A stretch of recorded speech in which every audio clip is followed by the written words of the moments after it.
Audio Jungle.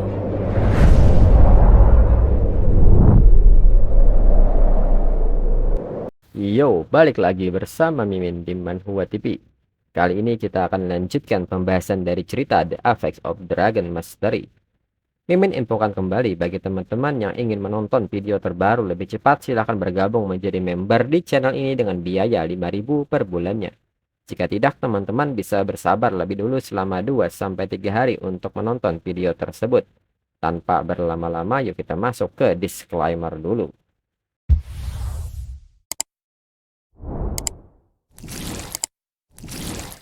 Disclaimer, silahkan abaikan hal ini jika kalian sudah mengerti. Ini peringatan mengenai konten di channel ini. Video ini berisi alur cerita komik yang mempermudah bagi teman-teman untuk mengetahui isi ceritanya dan memahami alur ceritanya. Jika ada kesamaan tokoh, tempat, maupun isu yang sedang hangat, itu benar-benar tidak disengaja.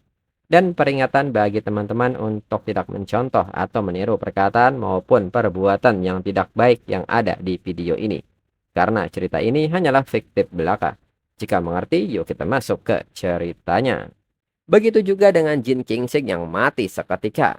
Jin Jayaan yang menilai situasinya buruk segera mengambil sebuah gulungan.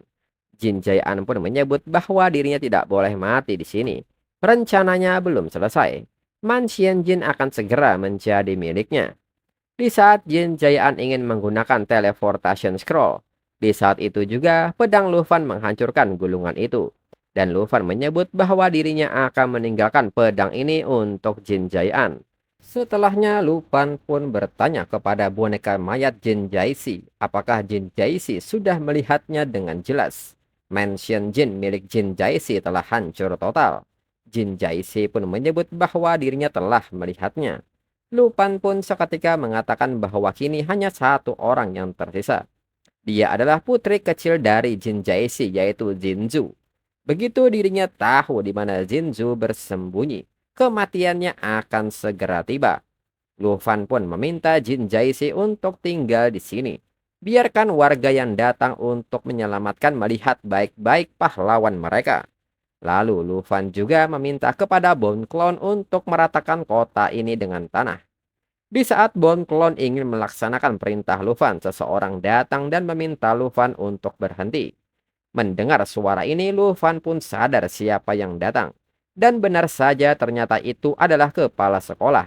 Kepala sekolah pun menyebut bahwa sepertinya dirinya tiba tepat waktu. Lufan benar-benar di luar kendali. Sepertinya dirinya harus lebih khawatir tentang negara Taiki. Jika saja dirinya datang lebih lambat, kota Tensu mungkin sudah tidak ada lagi. Lufan pun mengatakan bahwa inilah yang pantas untuk Mansion Jin. Dirinya memang berencana untuk menghancurkan kota ini. Lufan juga berterima kasih kepada kepala sekolah atas perjalanan jauhnya untuk membawa mereka kembali. Guhan dan semuanya selamat. Dirinya meminta Xiao Fei untuk menggunakan short paper doll untuk memandu mereka ke sana. Di saat Lufan ingin melakukan sesuatu, kepala sekolah segera menghentikan Lufan dan bertanya apakah Lufan ingin dirinya pergi agar Lufan bisa terus menghancurkan negara Taiki. Kepala sekolah pun meminta Lufan untuk menyimpan semua makhluk summonnya dan ikut dengan dirinya untuk membawa yang lainnya kembali ke negara naga. Lufan pun seketika bertanya mengapa kepala sekolah menghentikannya. Semua orang di Mansion Jin dan mereka yang mendukung negara Taiki terus-menerus menargetkan dirinya. Mereka bahkan menyakiti teman-temannya dan membantai orang-orang negara naga yang tidak bersalah. Jika Guhan tidak melarikan diri, bisakah kepala sekolah menghentikan dirinya dengan tenang? Mereka, negara Taiki, pantas untuk mati. Kepala sekolah pun mengatakan bahwa dirinya sepenuhnya memahami perasaan Lufan. Dirinya juga punya kemarahan yang sama. Dirinya menghentikan Lufan bukan karena dirinya berhati batu, tapi dirinya ingin melindungi Lufan. Lufan pun bertanya soal melindungi dirinya ini. Kepala sekolah mengatakan bahwa Tujin seharusnya memberitahu Lufan. Dunia ini terlalu luas. Sangat sedikit yang pernah melangkah ke wilayah musuh. Hal yang sama juga berlaku untuk masyarakat. Di mata orang biasa, Master Transformasi keempat level 90 adalah puncak kekuatan. Akhir dari jalur karir. Setelah transformasi keempat, setiap level naik menjadi sesulit mendaki langit. Mencapai level 100 merupakan prestasi yang langka. Tetapi dirinya ingin memberitahu Lufan ada master transformasi kelima di level 120. Dan beberapa dari mereka ada di negara Taiki. Lufan pun kaget mendengar hal ini. Ada master transformasi kelima di negara Taiki. Lufan pun menilai master transformasi keempat tidak sebanding dengan dirinya. Tapi jika para master transformasi kelima ini mendukung keluarga Jin, dirinya harus menemukan cara untuk menghadapinya. Jika tidak, keterlibatan dengan negara Taiki tidak akan berakhir. Lalu kepala sekolah juga tahu apa yang saat ini Lufan pikirkan. Tetapi Lufan tidak perlu menargetkan mereka. Para master transformasi kelima yang tidak pernah menunjukkan diri mereka sendiri ini tidak berasal dari negara manapun. Mereka bahkan memanipulasi negara dari belakang layar untuk mendapatkan apa yang mereka inginkan. Dan negara Taiki adalah yang paling mudah dimanipulasi. Itu sebabnya mengapa para penguasa sejati itu tinggal di sini. Mendengar hal ini, Lufan pun mengetahui bahwa Mansion Jin hanyalah boneka bagi para master transformasi kelima. Jika dirinya terus menghancurkan negara Taiki, dirinya akan memprovokasi mereka. Kepala sekolah pun membenarkan hal tersebut. Lufan datang untuk mengakhiri keterikatan rumah Jin dengan Lufan. Lufan datang untuk mengakhiri keterikatan Mansion Jin dengan Lufan. Tujuan Lufan telah tercapai. Jika Lufan tidak berhenti sekarang, Lufan akan mengundang masalah baru. Pada saat itu hanya 3 tetua negara naga yang bisa mengimbanginya. Kepala sekolah pun bertanya, bukankah Lufan tipe orang yang tidak suka mencari masalah? Lufan pun menghela napasnya dan mengerti sekarang. Dan seketika meminta semua makhluk semuanya untuk kembali. Karena urusan Mansion Jin sudah selesai dan kepala sekolah mengatakan ini, dirinya akan membiarkan negara Taiki untuk pergi. Kepala sekolah pun meminta Lufan membawanya ke musuh lain. Dirinya akan memanggil pasukan Griffin. Namun di saat itu Lufan pun meminta kepala sekolah untuk menunggu lebih dulu. Lufan pun seketika mengeluarkan hadiah yang dirinya janjikan kepada kepala sekolah. Dan akhirnya mereka bertemu sekarang. Kepala sekolah pun bertanya apa maksud Lufan. Lufan pun tertawa dan memanggil kepala sekolah dengan sebutan senior. Serta meminta senior untuk berhenti berpura-pura. Dirinya tahu senior tidak akan bisa bertahan lebih lama lagi. Senior bisa menipu dirinya sebentar, tetapi tidak selama ini. Jika senior tidak menginginkan hadiah ini, maka dirinya akan mengambilnya kembali dan memberikannya kepada bibinya. Senior pun seketika merespon dan menyebut Lufan sebagai bocah nakal karena berani memberikan hadiah miliknya kepada orang lain. Senior pun menyebut jika bukan karena keluarga, hal-hal tertentu dirinya sudah pasti menerima kalung ini sejak lama. Lalu senior juga bertanya bagaimana Lufan mengetahui bahwa kepala sekolah adalah dirinya. Lufan pun menyebut bahwa itu berdasarkan aromanya. Senior pun menyebut itu tidak mungkin, bagaimana bisa Lufan mencium baunya. Senior pun meminta Lufan untuk berhenti bicara yang tidak-tidak. Lufan pun meminta senior untuk tidak gugup, itu hanya wewangian. Senior pun kesal mendengarnya. Lufan sekarang belajar menjadi penjahat. Jika sudah balik ke negara naga, Lufan akan menantikan bagaimana dirinya akan berurusan dengan Lufan. Lufan pun seketika menyebut bahwa mereka harus menuju ke sana. Ada sebuah penginapan pasangan. Senior pun seketika terdiam dengan malu. Lufan yang melihat sikap senior seketika mengatakan bahwa dirinya tidak bermaksud yang tidak-tidak. Semua orang hanya beristirahat di penginapan. Segera senior mengajak Lufan untuk membawa semua orang kembali ke negara naga terlebih dahulu. Dirinya punya cara untuk mendisiplinkan siswa yang bandel. Kemudian berpindah ke perbatasan barat negara naga di kediaman keluarga Long. Sebuah berita mengabarkan bahwa menurut pimpinan pasukan Griffin, konflik perbatasan telah diselesaikan. Dan kepala sekolah akademi ibu kota naga secara pribadi pergi ke Divine Valley Forest untuk menyelamatkan guru dan siswa yang terlantar. Mendengar berita ini, seseorang hanya tertawa kecil dan menyebut bahwa dirinya kira Ye Wuxian sedang sibuk membawa bala bantuan. Ternyata dia masih punya waktu untuk mengkhawatirkan akademi ibu kota naga. Keluarga Huang masih terlalu ketat dengan aturannya. Pria ini pun merasa bahwa ini kesempatan yang bagus. Keluarga besar mereka tidak boleh melewatkannya. Pria ini pun meminta seseorang untuk menyiapkan gulungan teleportasi. Dirinya akan pergi ke kota naga secara langsung. Kemudian berpindah ke akademi ibu kota naga di Pila nomor 2. Xiaoman pun sangat lega karena mereka akhirnya kembali. Qiu Qiu pun menyebut setelah satu tim dengan Lufan, Xiaoman semakin jarang berolahraga. Xiaoman pun segera menanggapi hal ini dan bertanya siapa yang bicara seperti itu.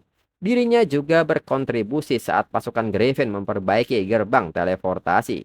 Jianying pun seketika mengatakan bahwa itu karena Xiaoman tidak sabar untuk kembali. Qiu Qiu pun menyebut bahwa sekarang pun Jianying sudah mengerti Xiaoman sepenuhnya. Xiaoman pun menyebut bahwa Jianying sudah disesatkan oleh semua orang. Jianying tidak pernah mengeluh tentang dirinya. Han Jie pun seketika menyebut bahwa semua orang akhirnya melepaskannya. Tetapi saudari senior berbeda, dirinya sangat terkejut. Senior pun meminta semuanya untuk merahasiakan ini untuknya. Meskipun guru Guhan baru mengetahuinya baru-baru ini. Qiu Qiu pun meminta kepala sekolah untuk tidak khawatir, mereka pasti akan merahasiakannya. Kepala sekolah sangat muda, cantik, dan cakap. Tidak heran Lufan selalu memikirkan kepala sekolah selama ini. Xiaoman pun juga mengatakan hal yang demikian dan meminta kepala sekolah untuk tidak khawatir. Dirinya bisa menjaga rahasia. Lalu senior pun meminta mereka untuk tidak terlalu formal dan meminta mereka memanggil dengan namanya saja, yaitu Ye Wuxian. Mereka bisa memanggil dirinya Wuxian atau senior. Tapi saat bekerja panggil dirinya sebagai kepala sekolah. Mereka pun mengerti.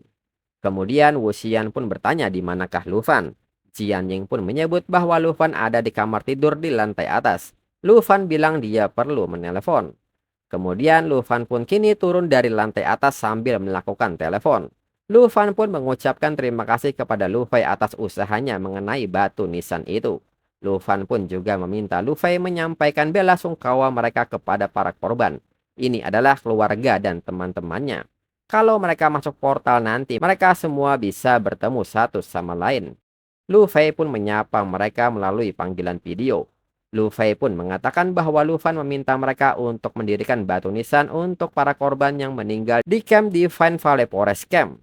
Lufei pun memperkenalkan dirinya kepada mereka. Dirinya adalah Kapten Lufei dari Regu 78 pasukan Griffin, yang merupakan rekan Lufan. Dirinya di sini untuk menyelidiki serangan perbatasan. Lu Changkong menyebut ini sangat disayangkan. Setelah mereka menerobos pertahanan, Lufan telah menyelesaikan masalah tersebut. Shen Chai pun meminta Lu Changkong untuk berhenti membual. Sebenarnya kepala sekolah dari Akademi Ibu Kota Naga yang menerobos perbatasan. Di samping itu Wuxian pun meminta mereka untuk diam. Lalu Lu Changkong menyapa Lufan karena lama tidak bertemu. Sekarang Lufan bisa dengan mudah menaklukkan peringkat keempat. Lufan pun menyebut bahwa mereka sudah setengah tahun tidak bertemu secara langsung. Lalu Lufei pun mengatakan bahwa ini adalah batu nisan tanpa kata untuk mengenang para korban. Setelah mereka menemukan semua nama, mereka akan menambahkannya di batu nisan ini. Lufan pun menyebut bahwa mereka tinggal di sana untuk membantu dirinya berteleportasi. Lufan berharap penghancuran Mansion Jin akan membawa kedamaian bagi mereka. Lalu di saat itu seorang pria mengatakan bahwa setelah gesekan dengan negara Taiki mereda, Lufan secara pribadi dapat datang untuk memberikan penghormatan. Lufan pun seketika bertanya siapakah dia.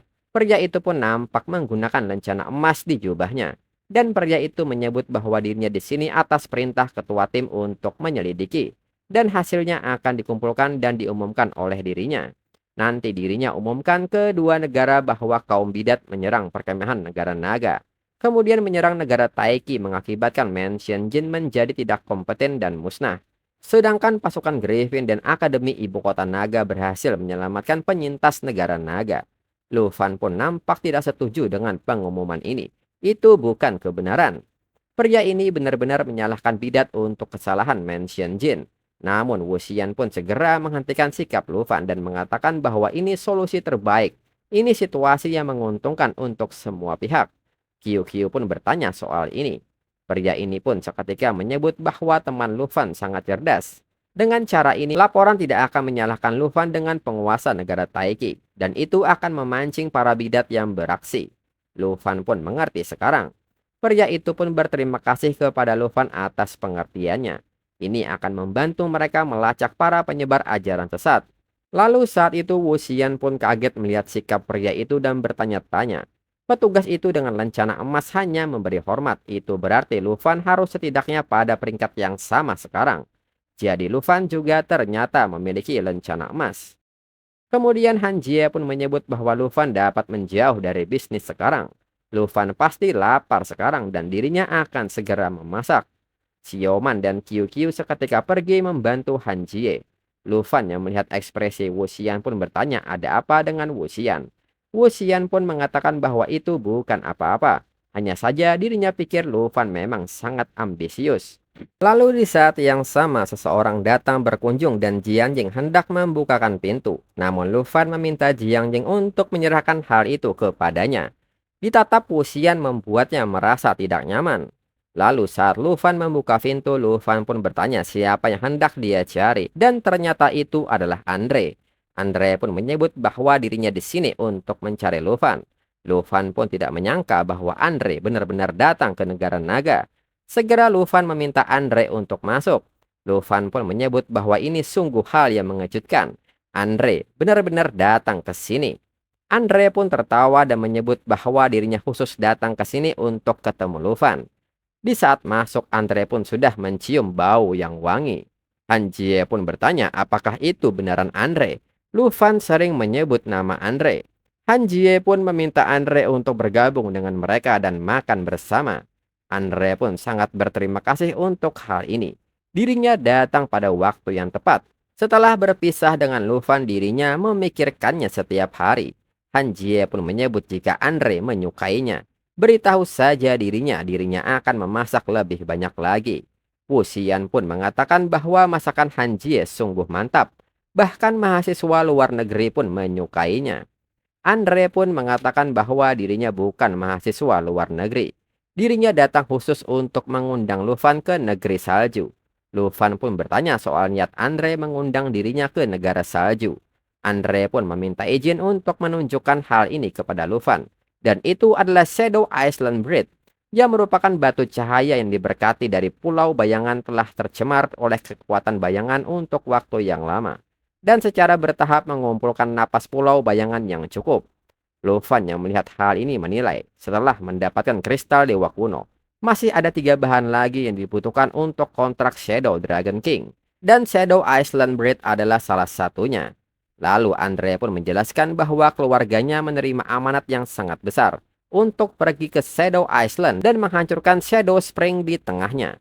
Tetapi Shadow Island itu diselimuti kabut hitam dengan monster yang sulit dihadapi. Dirinya hanya berhasil mendapatkan bahan-bahan ini dan kemudian mundur. Tetapi urusan keluarga masih harus diselesaikan. Jadi dirinya teringat pada Lufan. Kalau Lufan datang, Lufan pasti bisa. Dan Lufan tanpa pikir panjang segera mengiyakan hal itu. Dirinya akan bergabung. Andre pun kaget melihat respon Lufan yang langsung setuju. Di samping itu saat ini seseorang sedang melangkah menuju rumah Lufan. Dan orang-orang yang menyaksikan pria ini berjalan pun membuat perhatian orang-orang terpana melihatnya. Orang-orang pun bertanya tentang dandanannya, apakah dia dari beberapa keluarga besar. Lalu pria ini pun sudah sampai di depan kediaman Lufan. Kemudian Lufan pun menyebut bahwa dirinya hanya berpikir untuk menyelidiki Shadow Island Bridge dan Shadow Spring Water. Lufan pun bertanya kepada Wu Xian bisakah dirinya pergi. Wu Xian pun nampak batuk hingga mengeluarkan darah dan seketika Wu Xian pun mengiyakan hal itu. Karena itu menguntungkan Lufan. Di saat itu Lufan pun khawatir dan bertanya apakah ada yang salah dengan Wu Xian. Han Jie pun bertanya mungkinkah karena masuk angin dingin. Han Jie pun mencoba membantu Wu Xian untuk beralih ke sofa untuk beristirahat. Han Jie sendiri pun menyebut bahwa ini bukan apa-apa. Lalu di saat yang sama seseorang kini tengah menekan bel pintu rumah. Han Jie pun meminta Lufan untuk membukakan pintunya. Lufan pun mengerti. Lufan yang tengah membukakan pintu pun bertanya-tanya mengapa sepertinya hari ini ada banyak tamu yang datang. Di saat pintu terbuka orang itu pun menyapa Lufan dan bertanya apakah Ye Wuxian ada di sini. Wuxian yang mendengar suara ini pun seketika kaget. Lufan pun bertanya siapakah tuan ini. Pria ini pun menyebut bahwa dirinya adalah Longxing. Dirinya di sini dalam kunjungan pribadi untuk membahas urusan utama perbatasan barat dengan Ye Wuxian. Wuxian pun segera berlari dan bertanya apa yang Longxing lakukan di sini. Mereka sepakat untuk bicara dalam sebulan lagi dan Longsing sudah ada di sini sekarang. Lu Fan pun kaget melihat respon Wuxian yang tiba-tiba seperti itu. Lu Fan pun meminta Wuxian untuk berhati-hati. Longsing pun mengatakan bagaimanapun Wuxian ada di sini itu membuat segalanya lebih mudah. Dengan ini dirinya akan langsung ke intinya. Tidak perlu menunggu sebulan selama Wuxian menyerahkan keluarga Ye kepada keluarga Long. Dirinya akan membantu Wuxian menghadapi Huang Yutian. Longsing pun bertanya mengenai hal itu. Dirinya bisa meninggalkan Gunung Yuncuy untuk Wuxian. Lagi pula, keluarga Ye juga mendapat anugerah dari keluarga Long saat itu. Wuxian pun nampak jengkel dan menyebut Longsing sebagai orang yang brengsek. Dan untuk episode selanjutnya, tunggu minggu depan lagi. Sekian dan terima kasih.